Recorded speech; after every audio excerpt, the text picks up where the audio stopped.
Uchtepa Avenunda 2 xona 97.500 dollarga. Muhammad aka, ozgina qimmat emasmi? Aka, Uchtepa Avenue bu 2 xona emas. O'zi kadastrda 2 xona yozilgan bilan 3 xona qilingan bu. O'zi Uchtepa Avenue'da kadastr bo'yicha 3 xonali xonadon. O'zi 3 xonali yo'q, a? Yo'q, umuman yo'q. 2 xona 3 ta oyna bo'lganligi uchun 3 xona qilgan buni egalari.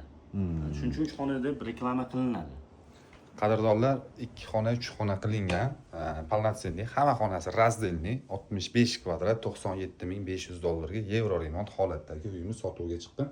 Ko'cha eshigidan kirib kelishimizda bizda kengina prixoshkamiz, o'zini stroyniy shkaflari yevro montajladi.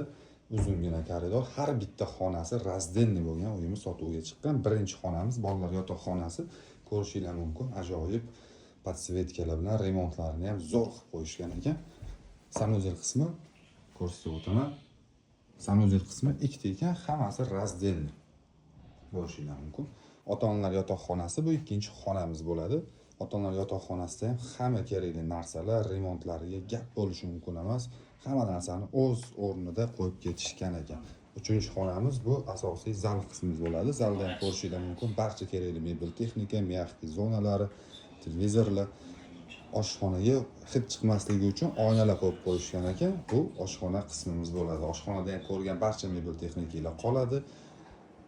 97.500 dollarga qadrdonlar, Uchtepa Avenue 2 xona 8-etajda joylashgan. Qiziq bo'lsa, pastda nomer qoldiramiz, aloqaga chiqib baraka qilsanglar bo'ladi.